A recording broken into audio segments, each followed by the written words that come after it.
Hola chicos, mi nombre es Ormecinda Fernández González, estudiante del Instituto Superior Tecnológico Santa Rosa. El día de hoy hablaremos de ciertos temas. Empezaremos por los borborismos. ¿Qué son los borborismos?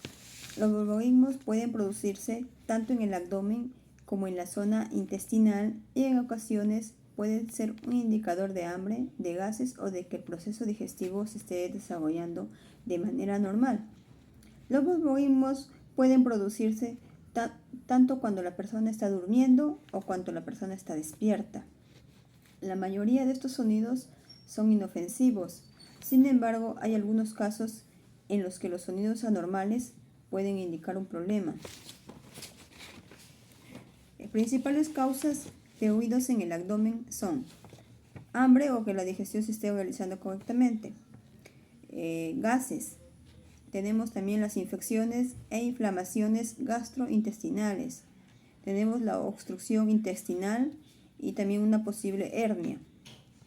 Está indicado acudir al médico cuando, además de los ruidos intestinales, aparezcan otros síntomas tales como dolor, aumento del dolor en el abdomen, fiebre, náuseas, vómitos, diarrea frecuente o estreñimiento, presencia de sangre en las heces, pérdida de peso y sin causa aparente. El médico general o gastroenterólogo, de acuerdo con los síntomas descritos por la persona, puede indicar la realización de algunos exámenes como tomografía computarizada, endoscopía y examen de sangre para que pueda identificar la causa de los síntomas e iniciar el tratamiento más adecuado. Ahora hablaremos de la cecostomía. La cecostomía es una construcción quirúrgica de un orificio en el ciego con un tubo a través de la pared abdominal. Cecostomía tubular o por aproximación a la piel en la que el ciego se cose al peritoneo circundante. Su propósito principal es la descompresión de una obstrucción del colon. Cecostomía endoscópica percutánea asistida por laparoscopia en adultos para el tratamiento del estreñimiento grave. El tratamiento eficaz del estreñimiento es un verdadero desafío clínico, especialmente en pacientes con síntomas graves. Las medidas dietéticas, agentes de carga y los fármacos, laxantes ablandadores de heces, supositorios y enemas, etc., tienen una eficacia limitada en los casos graves. Si las medidas conservadoras no ayudan, se pueden considerar tratamientos quirúrgicos. Posteriormente, se introdujeron los enemas anterógrados a través de catéter colónico percutáneo como una opción menos invasiva para el tratamiento del estreñimiento severo. La cecostomía se ha realizado por vía laparoscópica percutánea y con la técnica de cecostomía endoscópica percutánea asistida por laparoscopia, la PEC. Este enfoque permite a los pacientes administrar agentes osmóticos al colon derecho. Se ha demostrado que el procedimiento es seguro y efectivo en adultos, jóvenes y pediatría. Hasta la fecha existen pocos estudios que evalúen la seguridad y eficacia del procedimiento LAPEC en adultos y todos tienen un perfil retrospectivo. El objetivo de este estudio prospectivo es comparar la eficacia y seguridad a corto y largo plazo de la PEC en pacientes con estreñimiento severo. Los pacientes de la defecación serán los principales criterios de resultado. ¿Qué es la cecostomía pediátrica? La cecostomía coloca de forma quirúrgica un tubo de plástico pequeño y delgado denominado tubo C adentro del intestino del niño para permitir que las heces puedan ser eliminadas del intestino. El médico inserta uno de los extremos del tubo en el extremo inicial del intestino, denominado ciego. El otro extremo permanece afuera de la panza. Luego de la colocación del tubo C, un profesional de la salud puede insertar un medicamento líquido, un enema, adentro del tubo para eliminar las heces hacia afuera del cuerpo. Eventualmente, el médico reemplazará este tubo C temporal con un tubo a largo plazo que cambiarán cada 6 meses o cada año. ¿Cuáles son las causas de los usos comunes del procedimiento? Los médicos utilizan la cecostomía cuando los niños no pueden defecar o no pueden controlar la defecación, denominado incontinencia fecal. Esto incluye el estreñimiento severo, la defecación inesperada y la pérdida de material fecal líquido. Los médicos generalmente utilizan la cecostomía cuando otros tratamientos para esta condición no funcionan. La incontinencia fecal puede ocurrir debido a que el niño es incapaz de hacer pasar las heces a través del ano. Tiene problemas musculares o a nivel de la columna vertebral.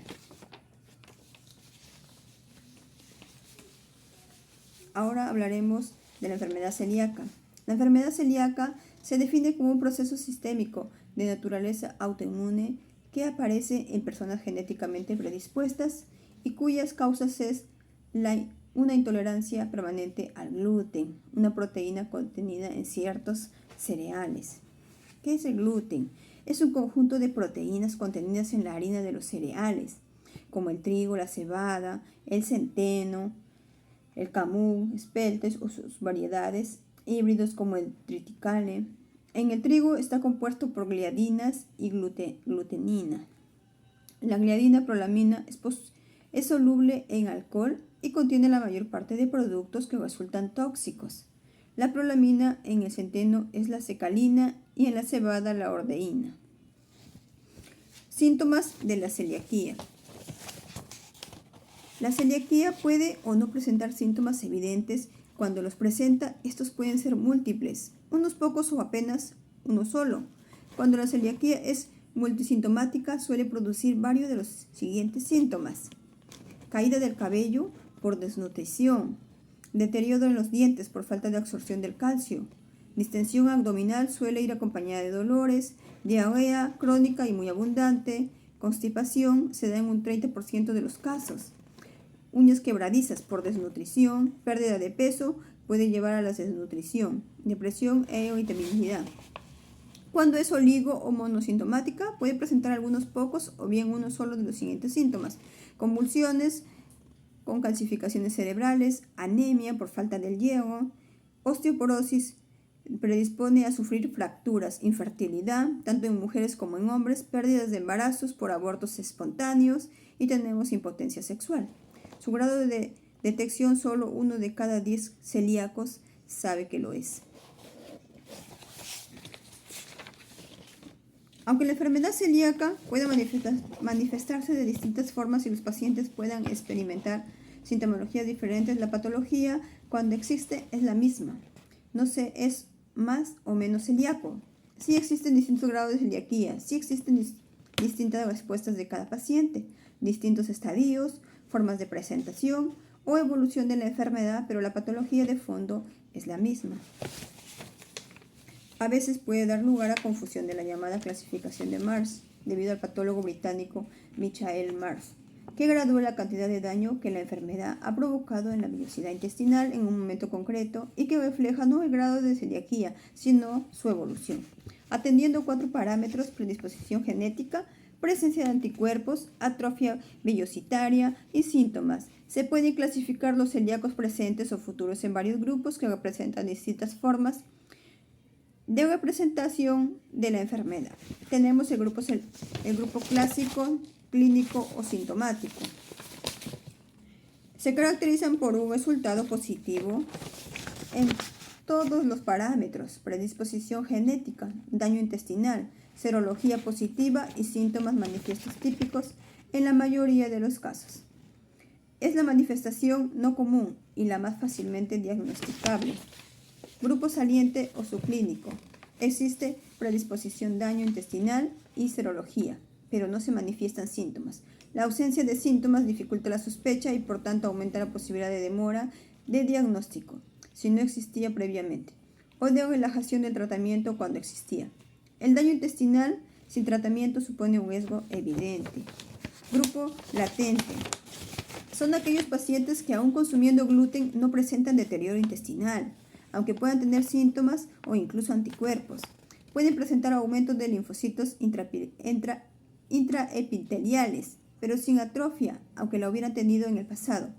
En cualquier caso, muy probablemente desarrollarán la atrofia en el futuro. Ya tenemos el grupo potencial. Aquellos que manteniendo predisposición genética no manifiestan anticuerpos ni síntomas, pero pueden tener ligero aumento de linfocitos que indica probabilidad de desarrollar la enfermedad en el futuro. y los celíacos refractorios, aquellos del grupo sintomático que no responden a la dieta sin gluten, necesitan seguimiento médico. Ahora hablaremos de la celioscopía, llamada laparoscopia. ¿Qué es la laparoscopia? La laparoscopia, también llamada celioscopía, consiste en la observación directa del contenido del abdomen mediante la introducción de un endoscopio a través de la pared abdominal. Con ella se pueden observar con detalles los órganos genitales internos, útero, trompas y ovarios, situados en la pelvis, así como los restantes órganos intraabdominales, intestinos, estómago, hígado, etc. Laparoscopia. ¿Cómo se realiza la laparoscopia? Esta prueba se realiza habitualmente con anestesia general. Hoy en día la mayoría se pueden hacer en un régimen de hospitalización diurna, cirugía ambulatoria, con un ingreso de 24 horas, ya que la recuperación postoperatoria suele ser rápida y poco dolorosa. Consiste en la introducción de gas anhídrido carbónico CO2 en la cavidad abdominal, mediante una aguja insertada a través de la pared del abdomen, generalmente en el ombligo. Una vez conseguida la distensión, se separa la pared abdominal de las vísceras internas. Se introducen guías trócares de entre 5 y 12 milímetros, por cuyo interior se pueden colocar diversos instrumentos, incluida la óptica. Habitualmente 2 o 3 funciones son suficientes. Gracias a esos instrumentos pueden explorarse correctamente los órganos del abdomen y realizar la cirugía necesaria de forma menos agresiva, dado su mejor tamaño. ¿Cuándo debe realizarse la laparoscopia? Es preferible realizar la laparoscopia en los primeros días después de la menstruación con el fin de evitar interferir un embarazo incipiente desconocido. En otros casos, como en la mujer estéril, es preferible realizar la prueba en la segunda fase del ciclo, por lo que el momento de la cirugía dependerá siempre de la indicación y de la opinión del facultativo. Cuando está indicada la práctica de una laparoscopia, esta prueba se suele indicar en casos de endometriosis, esterilidad, dolores abdominopélvicos no explicados, sospecha de embarazo ectópico, patología quística o hemorragia de los ovarios. ¿Cómo se realiza una laparoscopia quirúrgica? La laparoscopia quirúrgica se ha convertido en un tipo de cirugía que puede tratar de forma segura y eficaz un gran número de patologías ginecológicas con un menor traumatismo corporal. En esta cirugía, el cirujano practica 1 o 2 pequeñas incisiones adicionales a los que previamente había realizado para el diagnóstico, por las que introducirá los trócares a través de los cuales empleará el material quirúrgico, tijeras, pinzas de presión, coaguladores, etc., necesario para completar la operación. ¿En qué casos está indicado una laparoscopia quirúrgica? Una gran parte de la cirugía ginecológica abdominal puede llevarse a cabo mediante endoscopía o ser ayudada por ella, principalmente los quistes ováricos, la endometriosis, el embarazo ectópico, algunas histerectomías, extirpación de la matriz y algunos tipos de miomas se benefician de esta técnica. Hoy en día también contribuye al diagnóstico y parte del tratamiento de la patología maligna ginecológica. Ventaja principal. Su principal virtud estriba en utilizar pequeñas aperturas cutáneas y no poner el contenido abdominal en contacto con el exterior, lo cual reduce el riesgo de complicaciones y el tiempo de curación. Todo ello facilita la reanudación de la actividad cotidiana con mayor celeridad, aproximadamente de 10 días. ¿Qué complicaciones se puede dar con la laparoscopia quirúrgica? El riesgo de complicaciones en general es muy bajo. Tenemos el 9% y sensiblemente inferior al de la cirugía convencional. No obstante, existen complicaciones graves que, aunque poco frecuentes, deben tenerse en consideración. Algunas condiciones incrementan el riesgo de la cirugía, como son las cirugías abdominales previas, los antecedentes de peritonitis, las endometriosis severas, la obesidad mórbida, etc. Las complicaciones menores de la laparoscopia, también poco frecuentes, suelen ser pequeños hematomas en la pared abdominal, infecciones de las incisiones, distensiones abdominales duraderas, etc. Puede lesionarse cualquier órgano interno situado en la cavidad abdominal, como sería el caso de los intestinos, los uréteres, la vejiga y en especial los grandes vasos sanguíneos, obligando en algunos casos a realizar cirugía abierta convencional de urgencia para resolver el problema. El riesgo de muerte por cirugía laparoscópica, aunque muy reducido, existe estimándose su frecuencia entre 0 y 0,5 por 1000. Control postoperatorio. Después de la cirugía, el abdomen suele estar ligeramente distendido y especialmente sensible, en particular en las zonas de las funciones. El gas utilizado para la distensión de la cavidad puede generar pequeñas molestias abdominales semejantes a las tradicionales agujetas y particularmente dolor a nivel de los hombros durante 24 a las 48 horas. La intensidad de las molestias suele ser muy baja, cediendo con analgésicos suaves. La anestesia empleada produce cierta relajación y ocasionalmente una sensación nauseosa. La actividad restringida puede iniciarse a las 24 horas y la normal a las 48 horas. En caso de hinchazón abdominal persistente, dolor intenso, vómitos o temperaturas de 38 grados centígrados o más, se hace necesario clasificar el proceso causal. Ahora hablaremos de la cirrosis. ¿Qué es la cirrosis hepática? Es una enfermedad crónica y progresiva. El tejido hepático de funcionamiento normal es reemplazado lentamente por tejido cicatrizante. A medida que se pierda el tejido normal de hígado, las funciones también se perderán. ¿Qué causa la cirrosis? La cirrosis hepática tiene muchas causas. En el Perú, el alcoholismo crónico y la hepatitis viral B son las causas más frecuentes. ¿Cuáles son los síntomas de la cirrosis? La cirrosis hepática puede no tener síntomas en estadios iniciales de la enfermedad. Al parecer, los primeros síntomas estos pueden ser leves e inespecíficos. Falta de apetito, fatiga, malestar general, pérdida de peso, náuseas. Sin embargo, estos síntomas pueden presentarse en otras enfermedades. Consulte siempre a su médico si estos síntomas son persistentes. Cuando la cirrosis progresa, puede presentarse complicaciones que en algunas personas son los primeros signos de enfermedad. Complicaciones de la cirrosis: edema y ascitis. Retención de líquido en las piernas, edema y abdomen, ascitis. Ictericia, coloración amarillenta de piel y mucosas. Defectos en la coagulación, tendencia al sangrado espontáneo con facilidad, cambios en la función mental que van desde alteraciones en la conducta hasta el coma, sangrado de varices esofágicas y gástricas, dilataciones de venas del esófago y del estómago que pueden romperse y causar severo sangrado digestivo. ¿Cómo se diagnostica la cirrosis? El médico es quien, en base a la historia clínica y el examen físico, puede hacer el diagnóstico, que será confirmado a través de exámenes auxiliares, pruebas de laboratorio, exámenes por imágenes, ultrasonografía, biopsia hepática. Existen tratamientos para la cirrosis. La cirrosis hepática es una enfermedad evolutiva e irreversible. El tratamiento está basado en la prevención y el manejo adecuado de las complicaciones que suelen demorar o detener el mayor daño del hígado. Las medidas que se toman para lograr estos efectos son control periódico por el médico, quien determinará el tratamiento específico basándose en el grado de severidad de la enfermedad, una correcta nutrición, evitar el consumo de sustancias tóxicas como el alcohol. En los casos de cirrosis avanzada, el trasplante hepático es el tratamiento de elección. Sin embargo, solo un grupo de pacientes que reúnan indicaciones específicas podrán ir al trasplante. Ahora hablaremos del colagogo.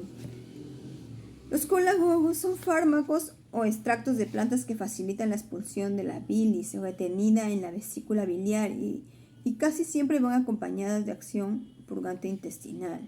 Los colagogos pueden ser de acción directa, como el sulfato de magnesio o pectona, o bien de acción indirecta, como las grasas. Los alimentos colagogos y coleréticos. Ciertos vegetales con ligero sabor amargo estimulan la producción y secreción de bilis, lo que facilita la digestión de las grasas. Explicamos qué son y para qué sirven, además de indicar ejemplos de alimentos de estos dos tipos. ¿Qué son alimentos coléricos y colagogos? ¿Qué significado tienen estos alimentos? Los coleréticos estimulan al hígado a producir bilis, la aumentan y la fluidifican. La bilis así se almacena en la vesícula biliar.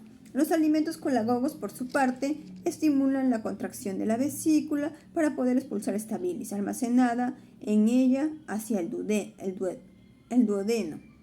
Con la actuación de estos alimentos, las digestiones resultan más fáciles. ¿Para qué sirve cada uno de ellos y cómo funcionan? Estos alimentos son esenciales para mantener sano al hígado y favorece la digestión. Hay dos elementos esenciales. Tenemos la bilis cuya producción estimulan los coleréticos. Es un líquido segregado por el hígado y necesario para la digestión El hígado, el mayor órgano, produce aproximadamente 1 litro diario de bilis y en él tienen lugar un número definido y numeroso de procesos químicos y funciones metabólicas. Tenemos la vesícula biliar. La vesícula biliar es un reservorio donde queda almacenada la bilis y su contenido se debe vaciar en el momento preciso, cuando llegan las grasas de la digestión alimentaria al duodeno y con la intensidad adecuada. Así se evitan dolores abdominales agudos. Beneficios y ejemplos de alimentos naturales. Ciertos alimentos vegetales con ligero sabor amargo, tales como la alcachofa, la chicoria, la endivia, la escarola, el rábano o la berenjena, tienen propiedades coleréticas. Por su parte, los cítricos, en especial la naranja y su zumo, tomados en ayunas, provocan un efecto colagogo. No resultan aconsejables en caso de padecer cálculos. Ejemplo de colagogos. Tenemos la alcachofa, el aloe, las aguas minerales sulfatadas y clorosódicas. El extracto de boldo, planta de Chile, está considerado como un estimulante colagogo y colerético gracias a su principio activo boldina. Ahora hablaremos de la colangitis.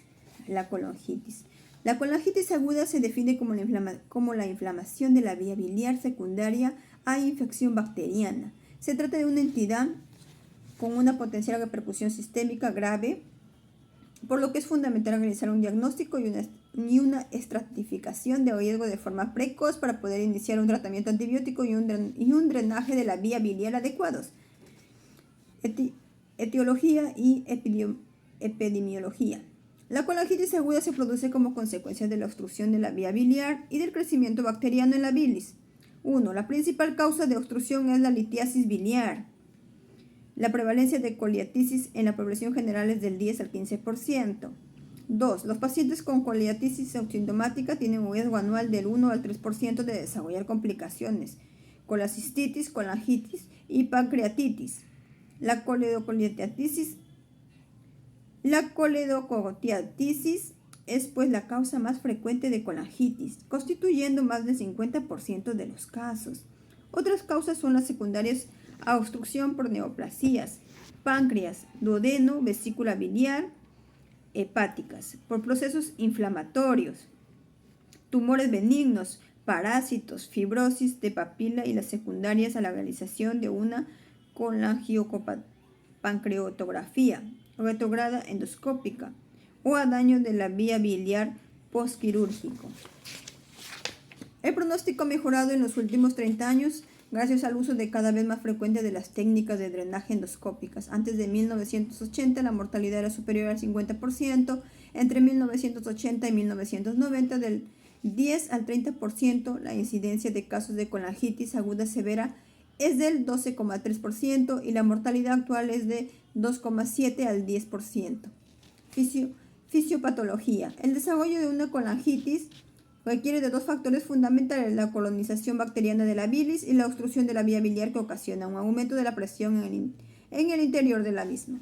Los pacientes con colangitis aguda pueden presentar desde cuadros leves y autolimitados hasta situaciones críticas con riesgo vital, lo cual depende de la comorbilidad previa del paciente y del tipo de obstrucción, ya que puede ser completa o incompleta, y permanente o transitoria, correspondiendo los cuadros más graves a las obstrucciones completas y permanentes que precisarán drenaje de la vía biliar, mientras que las obstrucciones transitorias pueden dar cuadros que evolucionan bien con un tratamiento médico.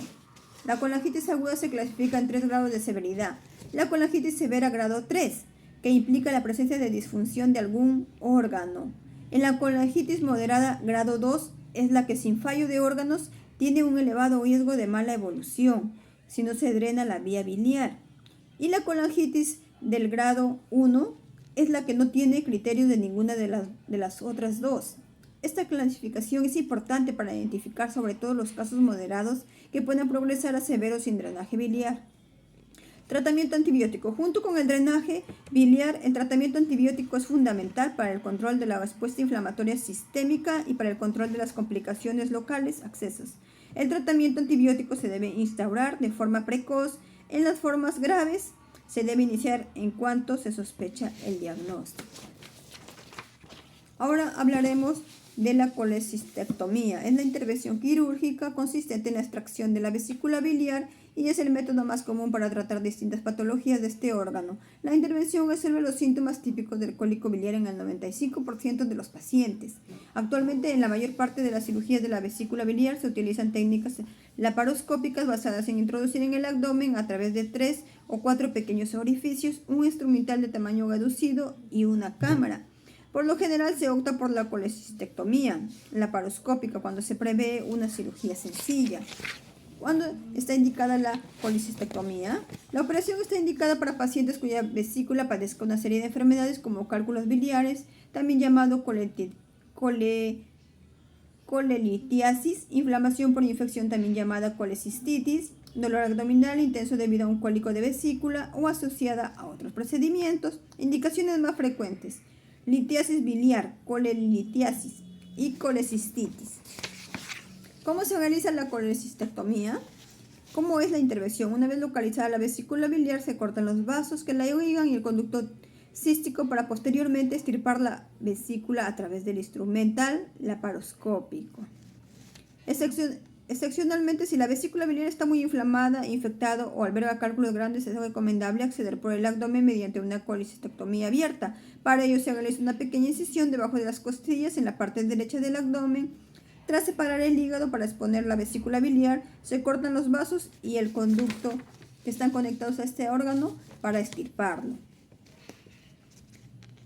Con el fin de descartar obstrucciones o cálculos, es preciso examinar tras la resección el conducto biliar común que drena el flujo digestivo o bilis desde el hígado hasta el intestino delgado. Habitualmente, si ha existido inflamación o infección, se deja un tubo pequeño plano de drenaje durante algunos días posteriores a la operación para facilitar la salida de fluidos al exterior. La intervención se lleva a cabo con anestesia general y suele durar alrededor de 1 hora. ¿Cómo es la recuperación? Tras la extirpación de la vesícula, la mayoría de los pacientes que se someten a una colecistectomía laparoscópica regresan a su casa el mismo día de la operación o el siguiente y pueden reanudar de inmediato su dieta y actividades cotidianas. En el caso de la colecistectomía abierta, los pacientes requieren entre 5 y 7 días de hospitalización postoperatoria y no pueden empezar a seguir su dieta normal hasta una semana después para incorporarse a sus actividades habituales. Han de esperar entre 4 y 6 semanas. Ahora hablaremos de la colecistitis.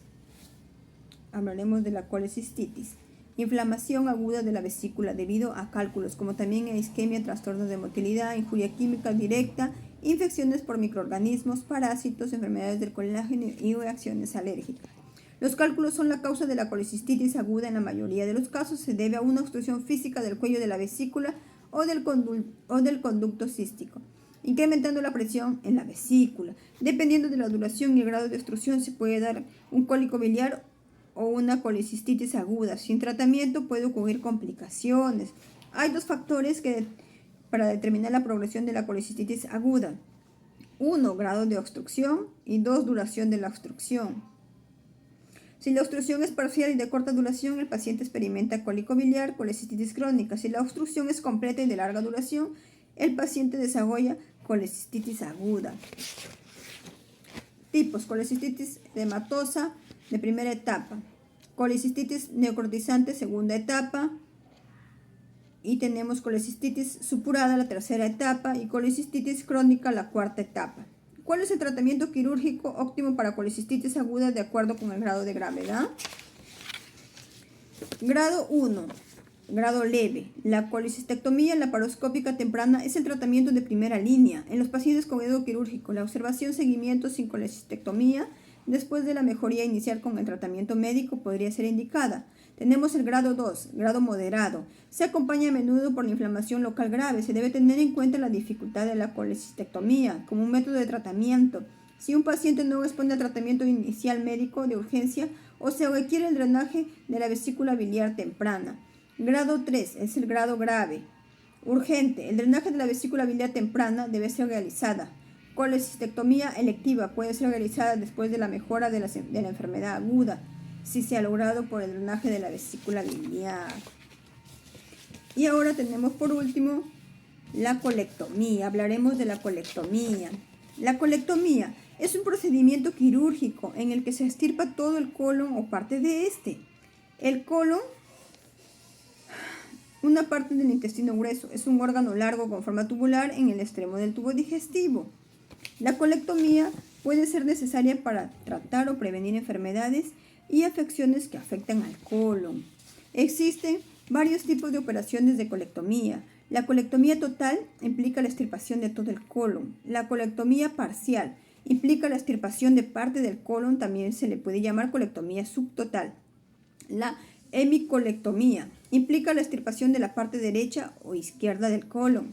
La proctocolectomía implica la extirpación tanto del colon como del recto. La cirugía de colectomía suele requerir otros procedimientos para volver a conectar las partes restantes del aparato digestivo y permitir la expulsión de los desechos del cuerpo. ¿Por qué se realiza la colectomía? La colectomía se utiliza para tratar y prevenir enfermedades y afecciones del colon como son los siguientes: sangrado incontrolable, obstrucción intestinal, cáncer de colon, enfermedad de Crohn, colitis ulcerosa, diverticulitis. Riesgos de la colectomía. La colectomía conlleva un riesgo grave de complicaciones. El riesgo de complicaciones se basa en la salud general, el tipo de colectomía al que te sometas y el enfoque que usa el cirujano para realizar la operación. Por lo general, las complicaciones de la colectomía pueden incluir sangrado, coágulos sanguíneos en las piernas, trombosis venosa profunda y en los pulmones, embolismo pulmonar. Tenemos infecciones, lesión en los órganos cerca del colon, como vejiga e intestino delgado, desgarros en las suturas que conectan las partes remanentes del sistema digestivo. ¿Cómo te preparas para la colectomía? Durante los días previos a tu cirugía de colon es posible que el médico te pida lo siguiente: dejar de tomar determinados medicamentos, hacer ayuno antes de la cirugía, beber una solución para limpiar el intestino, una solución laxante o también puede ser enemas, tomar antibióticos para eliminar bacterias y ayudar a prevenir infecciones. No siempre es posible prepararse para una colectomía. Por ejemplo, si necesitas una colectomía de urgencia por una obstrucción o perforación en el intestino, tal vez no tengas tiempo para poder prepararte. Ahora, la cirugía de colon puede realizarse de dos maneras. Tenemos la colectomía abierta. La colectomía abierta. Cirugía abierta consiste en realizar una incisión más extensa en el abdomen para acceder al colon. El cirujano usa las herramientas quirúrgicas para liberar el colon del tejido que lo rodea y extrae una parte del colon o todo el colon. Colectomía laparoscópica. La colectomía laparoscópica, también llamada colectomía de invasión mínima, consiste en la realización de varias incisiones pequeñas en el abdomen. El cirujano introduce una diminuta cámara de video a través de una incisión y herramientas quirúrgicas especiales a través de las demás incisiones. Observa una pantalla de video en el quirófano mientras se utilizan las herramientas para liberar al colon del tejido que lo rodea. A continuación se extrae el colon a través de una pequeña incisión en el abdomen. De este modo el cirujano opera el colon fuera de tu cuerpo y luego, hecho las realizaciones, vuelve a introducir el colon a través de la incisión. Una vez que se haya reparado o extraído el colon, el cirujano volverá a conectar tu sistema digestivo para que tu cuerpo pueda expulsar los desechos.